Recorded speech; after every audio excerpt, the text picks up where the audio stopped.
سمود ایک مشہور قبیلے کا نام ہے جو سمود بن آصر کی نسل ہیں، جو حضرت نوح علیہ السلام کے بیٹے سام کی اولاد میں آتے ہیں۔ ان کا زمانہ قوم عاد کے بعد کا ہے اور سمود عاد کی طرح بت پرست تھے۔ اگر آپ قوم عاد کے بارے میں جاننا چاہتے ہیں تو اوپر آئی بٹن پر کلک کر لے، ہم نے آلریڈی اس پر ایک ویڈیو بنائی ہے جس کا لنک ڈسکرپشن باکس میں بھی موجود ہوگا۔ بہرحال ان کا زمانہ قوم عاد کے بعد کا ہے، لیکن انہوں نے عاد کے واقعات سے عبرت حاصل نہ کی۔ بیان کیا جاتا ہے کہ اس قوم کے لوگوں کی عمریں بہت طویل تھی۔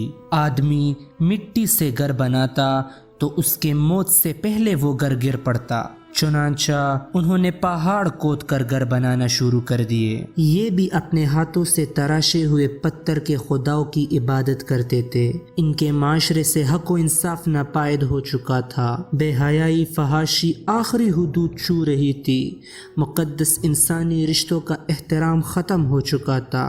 ایسے میں اللہ تعالیٰ نے اس قوم ہی میں سے ایک نیک انسان حضرت صالح علیہ السلام کو نبوت کے منصب پر فائز فرمایا۔ حضرت صالح علیہ السلام نے اپنی قوم کو بتوں کی عبادت کرنے سے منع کیا اور صرف اللہ ہی کی عبادت کرنے کی دعوت دی۔ قرآن کریم میں ارشاد ہے، اور ہم نے قوم سمود کی طرف ان کے بھائی صالح کو بھیجا۔ دیگر نبیوں کی طرح حضرت صالح علیہ السلام نے بھی اپنی قوم کو راہ راست پر لانے کی بہت کوشش کی۔ وہ دن رات انہیں سمجھاتے رہے کہ اے میری قوم، تم اللہ ہی کی عبادت کرو، اس کے سوا تمہارا کوئی معبود نہیں ہے۔ اسی نے تم کو پیدا کیا اور آباد کیا، تو اس سے مغفرت مانگو اور اس کے آگے توبہ کرو، بے شک میرا پروردگار نزدیک بھی ہے اور دعا کا قبول کرنے والا بھی ہے۔ اس پر قوم ان کے خلاف ہو گئی اور یوں گویا ہوئی۔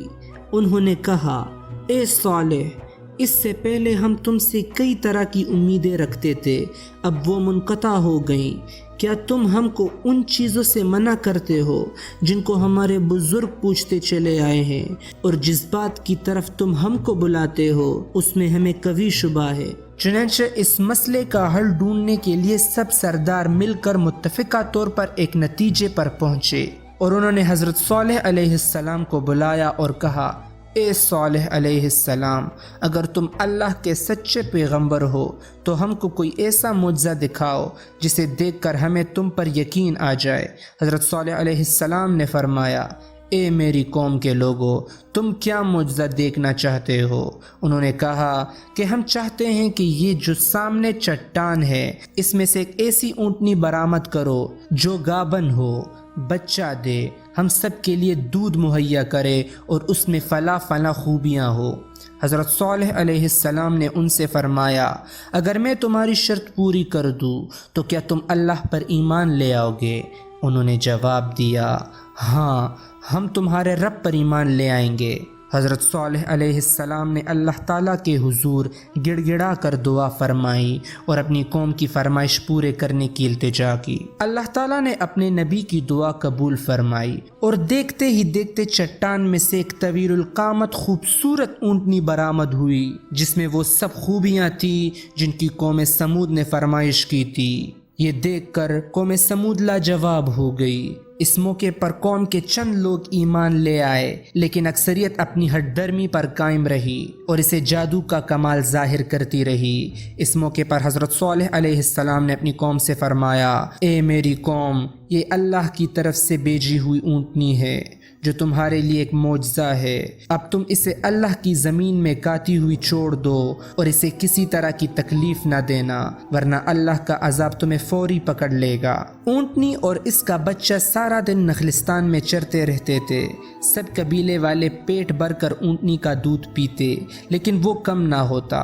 حضرت صالح علیہ السلام نے کنویں کے پانی کو بھی تقسیم کر دیا تھا۔ ایک دن اونٹنی پانی پیتی تھی اور ایک دن سمود کے لوگ۔ جب اونٹنی پانی پینے آتی تو وہ کنویں کا سارا پانی پی جاتی۔ قرآن کریم میں اللہ تعالیٰ فرماتے ہیں کہ صالح علیہ السلام نے اپنی قوم سے کہا، دیکھو یہ اونٹنی ہے، ایک دن اس کے پانی پینے کی باری ہے اور ایک معین روز تمہاری باری، اور اس کو کوئی تکلیف نہ دینا، نہیں تو تم کو سخت عذاب آ پکڑے گا۔ کچھ ہی عرصے بعد قوم سمود کو اونٹنی کی موجودگی کٹکنے لگی۔ انہیں اپنے ہرے بھرے نخلستانوں میں آزادی سے گھومتی پھرتی اونٹنی ایک آنکھ نہ باتی تھی، اور جب وہ دیکھتے تھے کہ اپنی باری آنے پر اونٹنی ایک ہی سانس میں پورے کنویں کا پانی پی جاتی ہے تو حیران ہو کر اسے جادو سے تشبیہ دیتے۔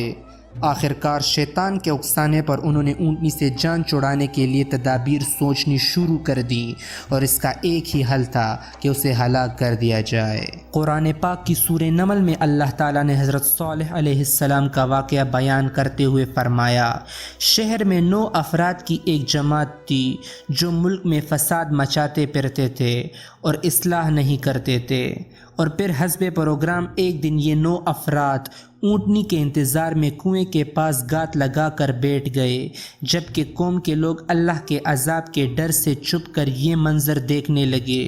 جب اونٹنی کنویں کے قریب آئی تو ایک شخص نے تیر چلایا جو اس کی پنڈلی میں پیوست ہو گیا اور ٹانگ سے خون کا فوارہ جاری ہو گیا۔ اونٹنی کو زخمی دیکھ کر باقی لوگ خوفزدہ ہو کر پیچھے ہٹ گئے۔ پھر قبیلے کا ایک قوی شخص آگے بڑھا اور تلوار کے ایک بھرپور وار سے اونٹنی کے پچھلے پاؤں کے اوپر کا حصہ کاٹ ڈالا۔ اونٹنی شدید زخمی ہو کر زمین پر گر پڑی اور ایک زوردار چیخ ماری۔ اسی سخت حالت میں زخمی اونٹنی کو گھیرے میں لے کر اس پر نیزوں اور تلواروں کے لاتعداد وار کیے گئے، جس سے وہ ہلاک ہو گئی۔ اونٹنی کے قتل کے بعد جب ان لوگوں نے دیکھا کہ کوئی عذاب نازل نہیں ہوا تو مارے خوشی کے دیوانے ہو گئے اور جشن مناتے ہوئے چیخ چیخ کر حضرت صالح علیہ السلام کو چیلنج کرنے لگے کہ تم جس عذاب سے ڈراتے ہو اسے لا کر دکھاؤ۔ اونٹنی کے قتل کی خبر سن کر حضرت صالح علیہ السلام آب دیدہ ہو گئے اور فرمایا، اس بد نصیب قوم کو اب اللہ کے عذاب سے کوئی نہیں بچا سکتا۔ ادھر قوم سمود نے حضرت صالح علیہ السلام کو بھی قتل کرنے کا پروگرام بنا لیا تاکہ اونٹنی کے ساتھ ان کا بھی قصہ ختم ہو جائے۔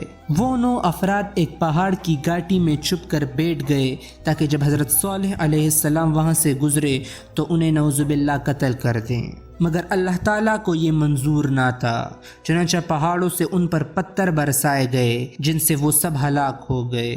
دوسرے دن جب لوگوں کا وہاں سے گزر ہوا تو دیکھا کہ 9 کے 9 افراد پتھروں کے نیچے مرے پڑے تھے۔ ان واقعات کے بعد حضرت صالح علیہ السلام نے اپنی قوم سے کہا، اب تمہارے پاس عیش و عشرت کے صرف 3 دن بچے ہیں، اس کے بعد ایک سخت عذاب تم پر نازل ہوگا۔ اللہ تعالیٰ فرماتے ہیں کہ حضرت صالح علیہ السلام نے کہا کہ اپنے گھروں میں 3 دن اور فائدے اٹھا لو، یہ وعدہ جھوٹا نہیں ہے۔ حضرت صالح علیہ السلام کی بات سن کر وہ ہنسی مذاق کرنے لگے اور تنزیہ طور پر کہنے لگے کہ یہ 3 دن ہم کیسے گزاریں گے۔ حضرت صالح علیہ السلام نے فرمایا، پہلے دن تمہارا چہرہ زرد ہو جائے گا، دوسرے دن رنگ سرخ ہو جائے گا، اور تیسرے دن تمہارے چہروں پر نحوست پوری طرح عیاں ہو جائے گی، یعنی وہ سیاہ پڑ جائیں گے، اور چوتھے دن تم پر قہر الہی نازل ہوگا۔ اور پھر جب 3 دن ایسا ہی ہوا تو وہ خوف زدہ ہو گئے اور انتظار کرنے لگے کہ اب کس قسم کا عذاب نازل ہونے والا ہے۔ ابھی چوتھے دن کا سورج طلوع ہی ہوا تھا کہ آسمان سے ایک بہت تیز چیخ کی آواز چنگاڑ کی صورت بلند ہوئی، جس نے ان کے کانوں کے پردے پاڑ دیے، دل دہلا دیے۔